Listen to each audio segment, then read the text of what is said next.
Hello. तो आज हम देखने वाले हैं स्टेट वालों का बहुत ही फेवरेट टॉपिक जो जीन पियाजे का है। जीन पियाजे स्टेट वालों का बहुत ही फेवरेट टॉपिक बन चुका है। इस टॉपिक से हर वर्ष जब भी स्टेट एग्जाम लेती है तो 3 से 4 क्वेश्चन देखने को मिलते ही मिलते हैं हमें। मेरा भी एक्सपीरियंस 2 साल का है जो हम बच्चों को पढ़ाते हैं हर वर्ष। और मैं स्टेट में क्वालिफाई हूँ, 132 मार्क्स मेरा है। तो मैं दे- देखते रहता हूँ हर वर्ष का क्वेश्चन, PYQ का क्वेश्चन सो देखते रहता हूँ। आप लोग का भी सोल्व भी करवाऊंगा प्रीवियस ईयर का क्वेश्चंस। लेकिन आज हम स्टेट स्टेट का CDP का एक टॉपिक जो जिन पियाजे का है, बहुत ही इंपॉर्टेंट टॉपिक है।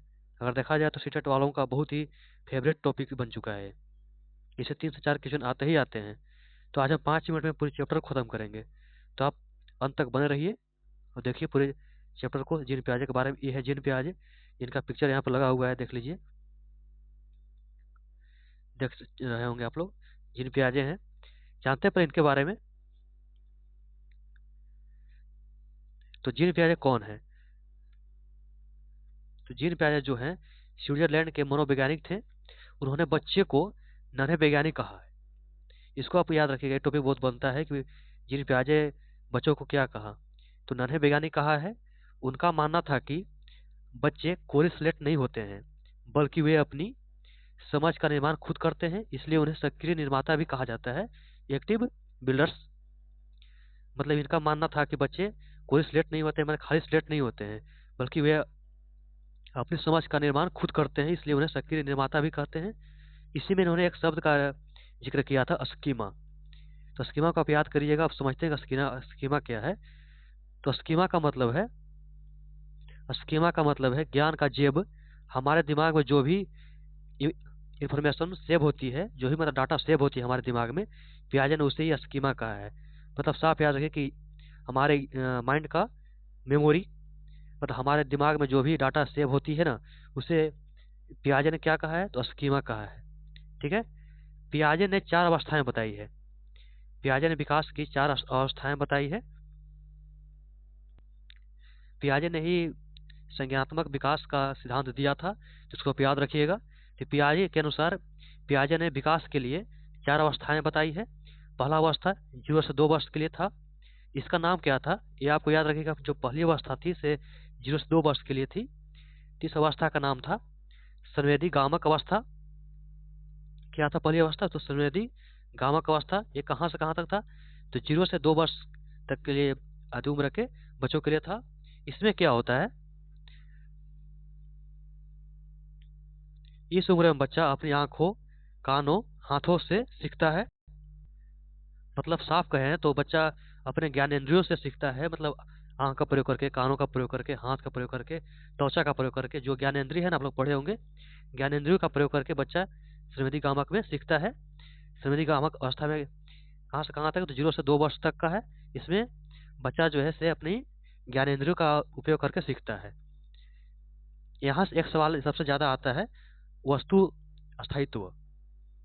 वस्तु अस्थायित्व, इसका मतलब है कि अगर आप बच्चे के सामने से खिलौना छुपा भी दें तो बच्चा उसे ढूंढने का कोशिश करेगा, क्योंकि उसे पता है कि खिलौना दुनिया में मौजूद है, गायब नहीं हुआ है।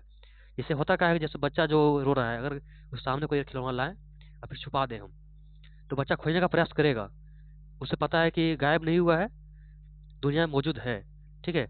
तो बच्चे यहाँ पर अपने ज्ञानेंद्रियों का प्रयोग करके सीखते हैं। अगला है दूसरी अवस्था। दूसरी अवस्था जो है 2 वर्ष से लेकर के 7 वर्ष तक। दूसरी अवस्था का नाम है पूर्व संक्रियात्मक अवस्था। ये आपको कब से कब तक है? तो 2 से 7 वर्ष तक है। यहाँ बच्चा बहुत ही मजेदार सोचता है। यहाँ 3 शब्द याद रखने लायक है। आपको 3 शब्द बताया है इस अवस्था में। कौन कौन से? तो पहला जीववाद। पहला है जीववाद। तो जीववाद में क्या है? बच्चे को लगता है कि चंदा मामा उसे देख रहे हैं, या गुड़िया को चोट लगती है तो वो निर्जीव को सजीव समझता है। जैसे अगर कोई बच्चा गिर जाता है तो अगर अगर आप उसके पेरेंट्स धरती को जैसे मारते हैं, बोलते हैं कि मेरा बच्चा को मार दिया, धरती को मारते हैं, तो बच्चा खुश होता है। मतलब बच्चा निर्जीव चीजों को सजीव मानता है इसमें, जीववाद में। दूसरा है अहम केंद्रित। बच्चा सोचता है कि जो मुझे पसंद है वो पूरी दुनिया को पसंद है। मतलब बच्चा अपने आप को ही सही मानता है, दुनिया भाड़ में जाए, दुनिया से मतलब नहीं है। मतलब बच्चा जो बोल दिया वही सही है। दूसरा में यही है। तीसरा में है अपलटवाई गुण। अपल्ट अपल्टावी गुण है। अपल्टावी गुण में क्या होता है, बच्चा यह नहीं समझ पाता है कि अगर पानी से बर्फ बन सकती है तो बर्फ से वापस पानी भी बन सकता है, वो उल्टा नहीं समझ पाता है। जैसे आप उसके सामने अगर बताइएगा कि 2 जोड़ 3 5 होता है, और उससे अगर पलट दे यहाँ पर तो 3 + 2 कितना होगा, तो बच्चा नहीं बता पाएगा। मतलब उसको उलटने पलटने का ज्ञान नहीं होता इस अवस्था में उसे। ठीक है, तो तीसरी अवस्था आप चलते हैं। तीसरी अवस्था क्या है, ये तीसरी अवस्था 7 से 11 वर्ष का है। अब आते हैं तीसरी अवस्था में, इसका नाम है मूर्त सक्रियात्मक अवस्था। तीसरा अवस्था का नाम है मूर्त सक्रियात्मक अवस्था। ये आपको 7 से 11 वर्ष तक की आयु में वायु लोग को बोलते हैं। इसमें क्या होता है, यहाँ बच्चा बड़ा हो गया। इस अवस्था में क्या होता है, बच्चा बड़ा हो जाता है। अब उसमें तर्क, इसमें कोई चीज का लॉजिक, तर्क करने का क्षमता आ जाता है, लेकिन सिर्फ उन चीजों के लिए जो सामने दिख रही है, जो मूर्त है, मतलब जो सामने दिख रही है। यहाँ सबसे बड़ा कीवर्ड एक है संरक्षण, बहुत ही यूज करता है सीटेट वालों। अब बच्चा समझ जाता है कि गिलास पतला हो या चौड़ा पानी बराबर ही रहेगा। जैसे क्या होता है कि जैसे अगर दूसरी अवस्था में रहेगा तो अगर आप 2 गिलास लग लाइएगा, एक बड़ा गिलास है एक छोटा गिलास है, लेकिन पानी दोनों में सेम ही डालिए, बड़ा पानी डालिएगा, लेकिन जो बच्चा है बड़ा गिलास वाला पानी ही लेगा, गिलास ही लेगा। उससे लगेगा कि इसमें ज़्यादा है। लेकिन इस अवस्था में, तीसरा अवस्था में आने के बाद उससे पता चल जाता है कि बड़ा हो या छोटा, उसमें मात्रा जो है सेम ही है, क्वांटिटी का उसे पता चलने लगता है। वह चीज़ों को बांटना और सीरीज में लगाना सीख जाता है। मतलब किसी चीज़ को बांटना चाहे फिर उसको लाइन में लगाना सीख जाता है इस अवस्था में। अगला है चौथी अवस्था। ये अवस्था आपको 11 वर्ष से लेकर के आपकी किशोरावस्था तक होती है। जैसे आदमी का होता है कि जैसे मरते मरते तक सीखते ही रहता है, तो वही है चौथी अवस्था। 11 वर्ष से लेकर के जब तक मर नहीं रहे तब तक मानिए। इस अवस्था का नाम है अमूर्त सक्रियात्मक अमूर्त सक्रियात्मक अवस्था। ये आपको कहाँ से, तो 11 वर्ष से ऊपर की आयु के बोलते हैं। इसमें क्या होता है, यहाँ बच्चा उन चीज़ों के बारे में भी सोच सकता है जो सामने नहीं है, उसे कहते हैं अमूर्त चिंतन। जैसे बच्चा तर्क करना सीख जाता है, जिससे कोई चीज़ के बारे में सोचना सीख जाता है कि कोई अगर किसी बात को बोल रहा है तो उसके बारे में सोच सकता है। वो बच्चा वैज्ञानिक की तरह सोच सकता है और बड़ी समस्याओं को हल कर सकता है। मतलब बच्चे सयान हो गए, जवान हो गए, तो बच्चा अपने हिसाब से सही गलत का पता लगा सकता है इस अवस्था में, कि क्या सही है क्या गलत है, हम जो कर रहे हैं सही है या गलत है। इस अवस्था में बच्चा काफ़ी एक्टिव हो जाते हैं। आपको कल के क्लास में बताए हुए भी हैं एक्टिव और नेगेटिव वर्ड्स, तो आप उसको एक बार वीडियो को जरूर देख लीजिएगा। एग्जाम चांस पहले एक बार देख लीजिएगा वो एक्टिव और नेगेटिव वर्ड्स, पॉजिटिव और नेगेटिव वर्ड्स। इस वर्ड से जानने के बाद आपको एग्जाम में कुछ दिमाग लगाने की जरूरत ही नहीं है। ऑप्शन देखिए, पॉजिटिव वर्ड है मतलब सही है, नेगेटिव वर्ड है मतलब वो होगा ही नहीं, गलती है।